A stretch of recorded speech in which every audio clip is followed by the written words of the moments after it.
One of the widely reported concerns with the ongoing conflict in Iran has been our ability in the United States to get products from that region. And one of those products has been fertilizer. This made me curious as to why that was the case with fertilizer, and that sparked my curiosity as to what's fertilizer made of anyway? Why do crops need it? And what happens if we can't get enough of it?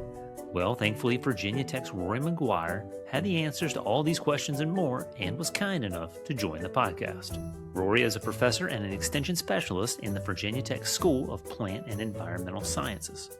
He's also the supervisor of the soil testing laboratory at Virginia Tech, so Rory was the ideal person for me to ask my fertilizer questions to, and he was able to explain to me what nutrients actually make up most fertilizers.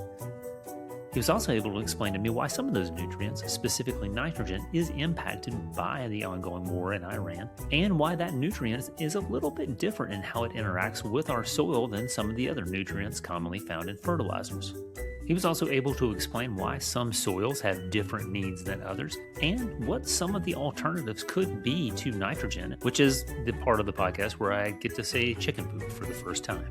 So if you, like me, have been curious as to what plants actually need to grow up and become their best selves, I think this podcast will take root with you. I'm Travis Williams, and this is Virginia Tech's Curious Conversations.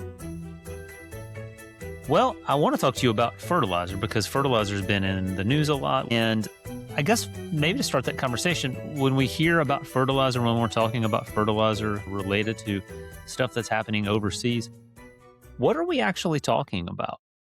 Well, it depends on the nutrient you're talking about. We have three primary nutrients: nitrogen, phosphorus, and potassium. Most of our potassium is mined up in Canada. Our phosphorus is mined here in North America, some in North Carolina, some in Florida, and some comes from Morocco. But the one they're really talking about, primarily this comes from the Gulf, is nitrogen. Nitrogen is made from natural gas, and of course they make a lot of natural gas over there in the Middle East. So where they pump the natural gas out of the ground, they also have a lot of factories to convert that into nitrogen fertilizer. About 78% of the air we're breathing is nitrogen, so they combine that with natural gas to make nitrogen fertilizer. And I guess how critical is nitrogen to most fertilizers and most farmers?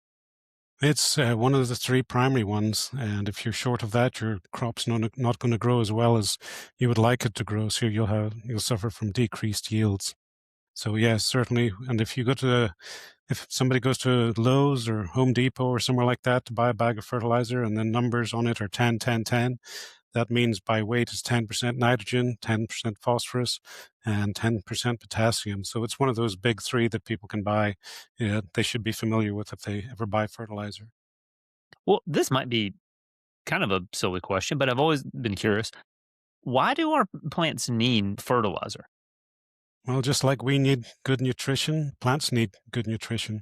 And if we don't eat enough, we're going to be malnourished, and the same with plants. So our soils tend to be deficient in nutrients in terms of getting maximum growth. If you see forest grows very slowly, whereas when we're growing our agronomic crops for food, they grow very fast. So if they don't have the available nutrients, they're not going to be able to grow and get that optimum yield.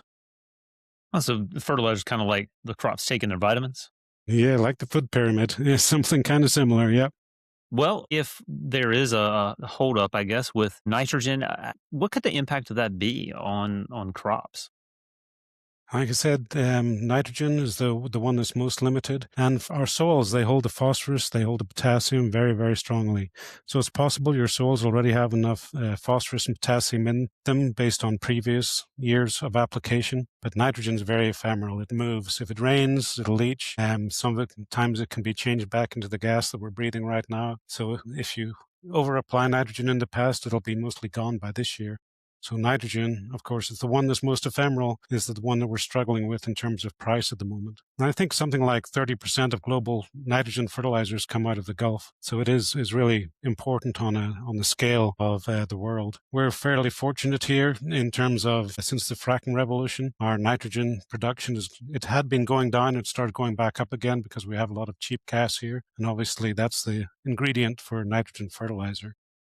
if we don't get a good source of nitrogen, then our crop yields are going to go down. And talking to some farmers recently, they say it's better than the Ukraine war. Obviously, the Ukraine war, Europe stopped importing gas from Russia. It was another big supply shock. But they said this time around, they're seeing increased prices. They're just not seeing the lack of maybe just being able to find it the way they did at the start of the Ukraine war. Was that 4 years ago? So yeah, prices are definitely up, but farmers should be able to find it. Just going to cost more this year. It being spring, and I think about planting things in the spring. Is this like a time when we need a lot of nitrogen, or are there other times during the year when we would need it as well? Yes, this is the major time, the planting season. So farmers are getting ready to plant. It depends on where they are in the US. Some may have started to plant, but it's really just beginning to ramp up now in terms of the planting season starting. And some other fertilizers, you can apply them at different times of year. Nitrogen is very time sensitive because it's so ephemeral.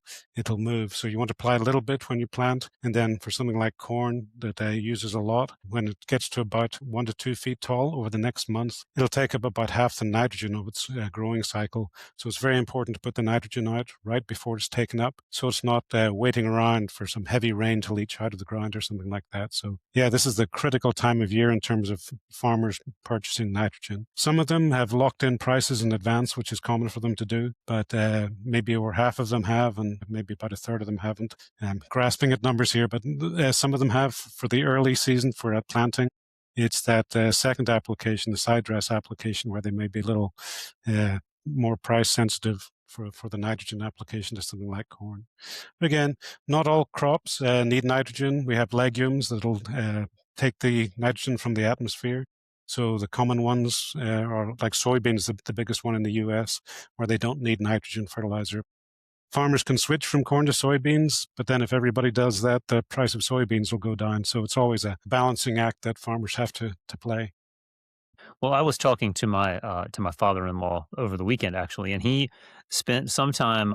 Some of his family's from Eastern Virginia, actually Eastern North Carolina, and they had some farms there. And he just always tells me stories about growing up working on the farm during the summers and stuff like that. And he mentioned that what they often would use, or someone there would use, was actually chicken poop, because he said it had a lot of nitrogen in it. So I'm curious, do we have alternatives like that possibly if we get into a bind for specifically nitrogen? Manure is a great source of nutrients. The only issue with it is there isn't enough of it compared to the cropland. So if we take all of the manure and spread it evenly across the cropland, we're not going to get nearly enough in the way of nutrients. In some areas, litter tends to be produced in certain geographic areas because it's vertically integrated. You'll have the large poultry companies, they've got the feed mill, the slaughterhouse, and all the chicken houses close to that. So in some areas, such as the Shenandoah Valley of Virginia and the Eastern Shore, we have concentrated areas where we have a lot of poultry. And in those areas, there may be enough nutrients in the manure, but in other areas, they're too far from those poultry houses. And of course, it costs to transport. So if you can find it, it's a great nutrient. There just isn't enough of it to go around. Yeah, I think you used probably a more kind word than I did for it, but but it was fascinating that he immediately made that connection to a story of when he was a kid, and some stuff happened there. So it sounds like that. I mean, maybe that there's a hot market for that if you do in fact, or raising chickens. Maybe that's something to think about. I'm curious. I know a lot of the work that you do at Virginia Tech, specifically related to soil. Does all soil need the same fertilizer? No, all soil doesn't need the same fertilizer. I actually supervise the soil testing lab here. So whether you're a homeowner or a farmer, you can submit a soil sample to the Virginia Tech soil testing lab. There are also some private ones out there. It doesn't matter if you use Virginia Tech or another one. If you soil test and follow the recommendation, you're doing a good job. But what we do, we measure how much phosphorus and potassium is in the soil. So if you've applied a lot in the past, that will show up. And if you've applied a lot in the past, you might not need to apply any more. Nitrogen, like I said, it's ephemeral. So if you've over-applied last year, or there's really not going to be much left from last year. So nitrogen application we give a recommendation for fertilizer based on what you're going to grow. So phosphorus and potassium, we measure how much is in the soil. If there's enough, you don't need to apply anymore. But nitrogen is all based on what crop you're going to grow. Something like corn will use quite a lot. It uses about 1 pound of nitrogen per bushel that you're going to yield. Something like soybeans, you don't need any nitrogen. You just need your phosphorus and potassium. And don't forget about lime. Lime keeps the pH. You want something close to neutral. The very acidic soils, you can get aluminum toxicity, or it makes some of the other micronutrients less available. So lime's cheap compared to fertilizer. So make sure you keep your soil pH correct as well. But yeah, soil test, send it to it, take a soil sample, send it to a soil testing lab, and you'll get an accurate fertilizer recommendation based on the history of the site, which shows up in the soil test, and also what you're going to grow. Some plants need different nutrient combinations than others. At my house, I don't really do a lot with the fertilizer or the guard. I do what I'm told to do in that area, but it sounds like that maybe some of us might even be putting some things out that our soil doesn't even need, and maybe it needs some different things. Yes, it was a constant thing with me with my father. He applied 10-10-10 fertilizer every year to his yard. And I'm saying, Dad, you've been applying it every year. You've probably over applied the phosphorus. Just take a soil test. You can probably save some money. And his attitude was, well, it works and it doesn't cost me much. So why would I change it? So when we look at the soils that come through the soil testing labs, farmers are doing a much better job than homeowners. Sometimes I hear people talking about farmers as if they're over applying nutrients, causing pollution, but I normally hear from farmers the other way around. It's like, can I cut back? These are really expensive inputs, and I would like to cut back on how much I apply. What'll happen if I cut back a little bit on this nutrient or that nutrient? And the same for pesticides. Whereas homeowners, they generally buy a bag of fertilizer and apply it to their yard. They don't know the percentage of an acre they've had. They don't soil test, follow recommendations. So some of our homeowner samples come in with strange pHs and excessive nutrient concentrations relative to what we see from farmers. Well, I guess before we kind of wind this thing down, what is your favorite thing to grow? I guess if you grow something, I guess I'm assuming that you try to grow some stuff but maybe you just work in this and you don't want to take your work home. But I guess do you grow? And if you do grow things, what's your favorite thing to grow? I do have a small vegetable garden, and after trying a lot of different vegetables, I've narrowed it down to tomatoes. There's just nothing like a vine ripe tomato. It's so much better than what you buy in the store. Like a few peppers and zucchini. You can't go wrong with zucchini. They're easy to grow and very abundant. Now, is there any specific nutrient that they need to grow their best? No, just it's the same as everything else. Just soil test and follow the recommendation. If you've got a vegetable garden, we have a recommendation for that. Keep the soil pH about right and follow the recommendation. And if you want any help, you can go to your local extension office. There's also the master gardeners. They help homeowners measure their yard, work out how many square feet they have, taking them through the soil submission and how to convert the fertilizer recommendation into how many pounds of a specific fertilizer you would have to apply.